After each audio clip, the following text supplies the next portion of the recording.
si mga idol. Isa magpagpalang araw sa inyo lahat. Yan.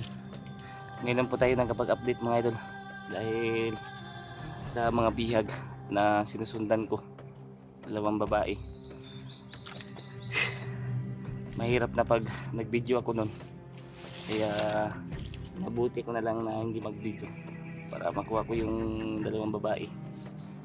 Ilang araw na pala tayo dito sa bundok. At ngayon na po tayo nagpag-update. Kaya pasensya na po kayo.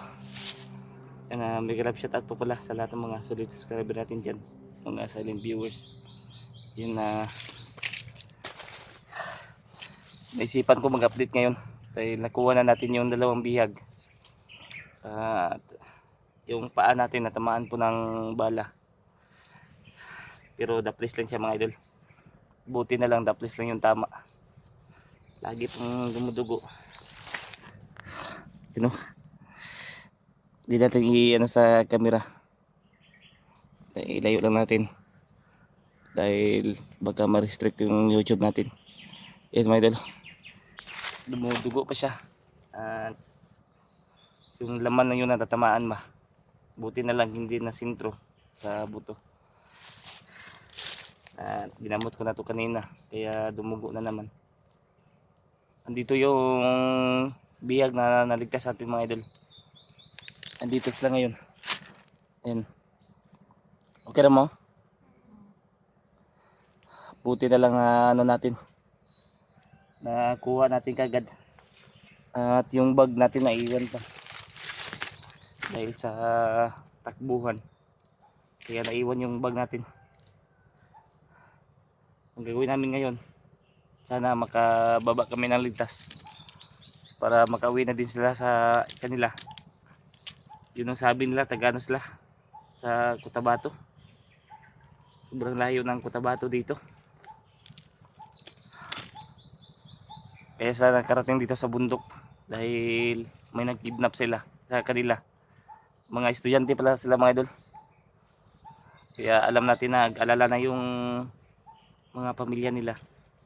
Kaya kailangan natin makababa kagad para ma-report natin to sa pulis para makauwi na sa kanila. Yung ano natin, yung paa natin sobrang sakit pa dahil wala tayong gamot na dala dito na pag antibiotic ba para sa para magliwas sa tawag yan sa Tagalog, yung yung mahubag ba. Nasa tawag sa inyo yung mga idol? Mamaga. Hirap talaga mag Tagalog dito. Mahirapan din sa kalisod. Yan ngayon pababa na po kami mga idol. Mga 2 araw pa siguro. Mga bukas pa siguro kami makalabas dito. Dahil malayo-layo pa talaga yung lalakarin namin. Hindi ko na nagawang mag-video nung iniligtas ko sila. Dahil iniisip ko na baka hindi na naman natin makuha yung bihag. Gaya nung nangyari sa akin nung nakaraang akyat ko. Na hindi ko nakuha yung mga bata. Kaya hindi na talaga ako nag-video para maligtas kaagad natin. At dala natin yung espada natin. Paghanap lang kami ng saging mamaya na pwede naming kainin. Yan sila. Sobrang kawawa talaga.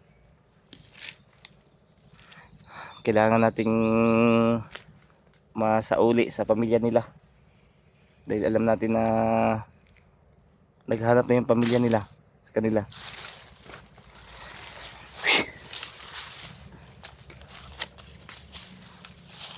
Basket pa talaga ng natin. Yung panakit. Okay naman.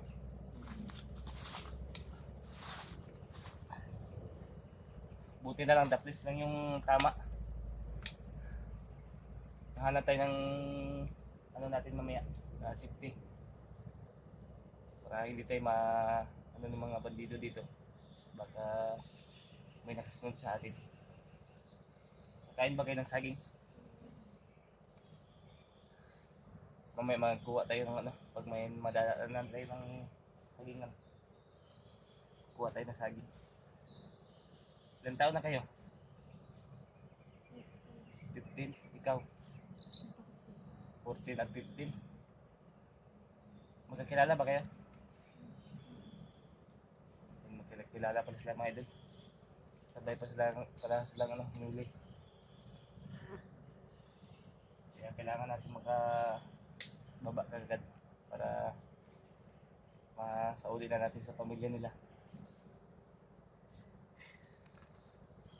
Yan, pakishare po ng video na ito mga idol para makita po ng mga kasama namin na ano, yung sitwasyon namin at ano po ako ng mga bandido na ano, na mga babae, bihag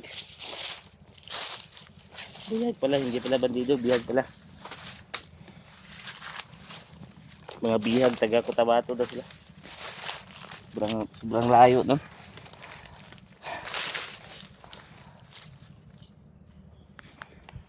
Yan, pakishare po ng video na ito mga idol para makita po ng mga kasamahan namin na yung sitwasyon namin ngayon.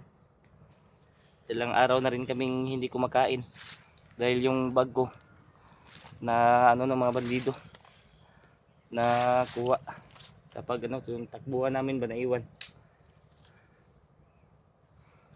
Sobrang dami kasi sa ano, mahabol sa amin. Kaya mahirapan na rin ako sa pag ano, video. Hindi ko na inisip yung pagbibideo para maligtas lang yung mga bihag.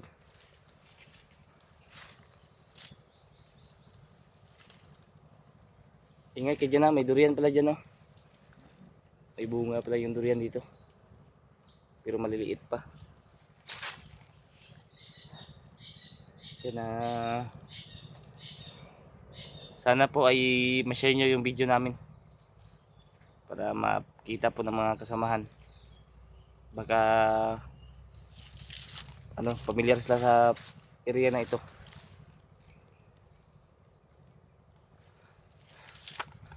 Mamaya ano na kami, patuloy po kami sa paglalakbay namin para madali lang kami magkano.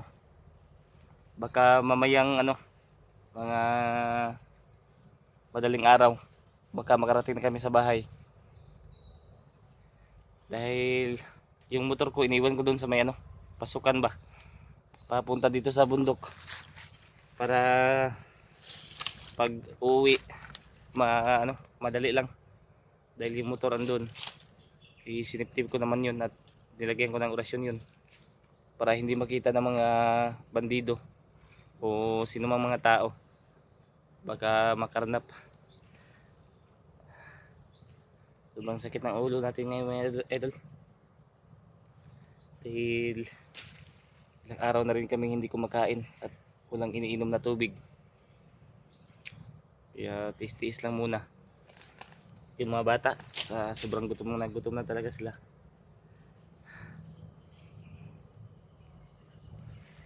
Tuloy tayo mamaya. Kaya nyo pang maglakad? Kaya pa daw nilang maglakad. Buti naman para no, di tayo mahirapan. Di natin sila makakarga dalawa dahil mabigat din yan. Okay lang may ano dito, yung balsa. Guguyurin ba? Parang yung ano, yung akutan ng nyug. Sa amin yan, kanggaya sa amin. Gagawin silang nyug. Parang nyug. Yan, sana po may magbigay sa amin ng pangkain. Baka makadaan kami ng tindahan. Makabili kami kahit biskwit lang para tawid gutom na rin. Gutom na talaga sila. Pati lamok kinakain na. Ay, hindi pala.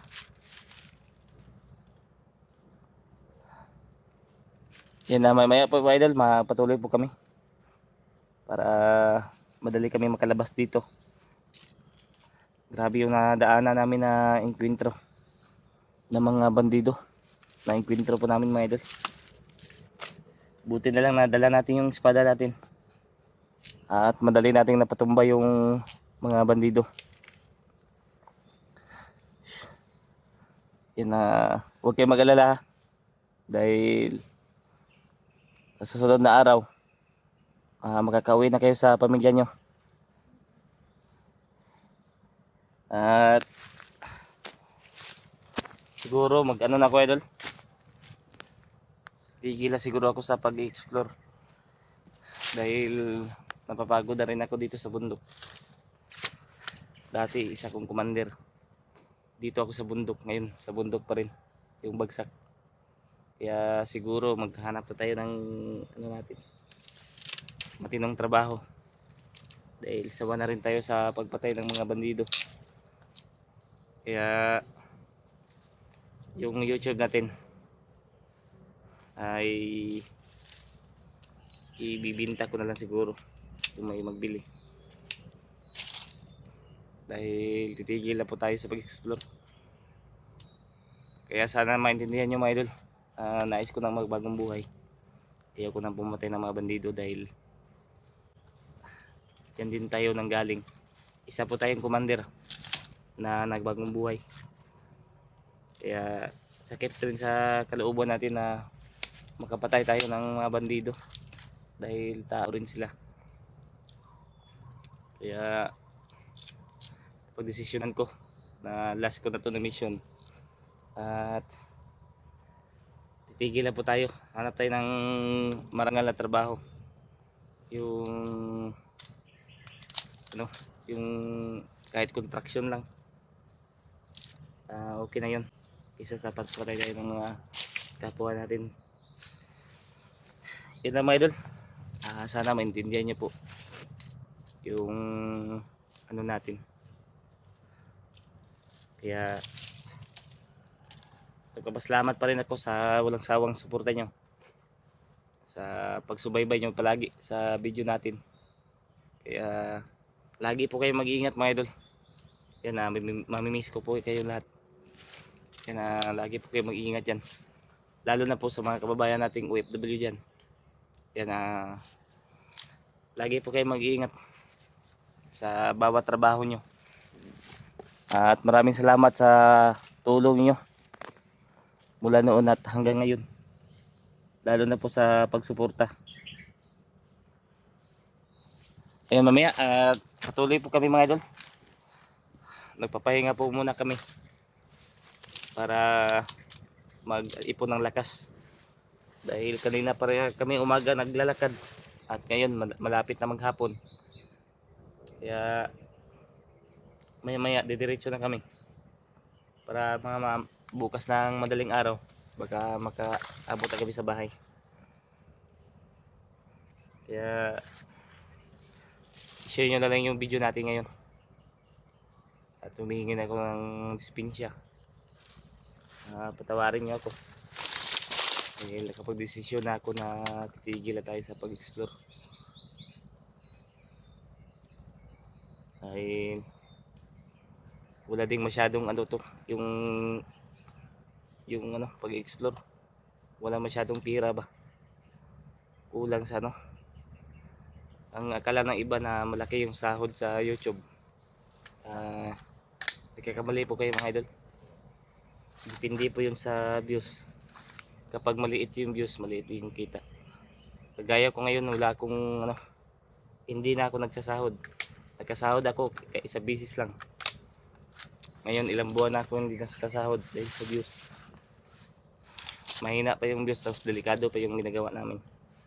Kaya paghanap na po tayo ng ano, ng trabaho, hindi na tayo mag-explore.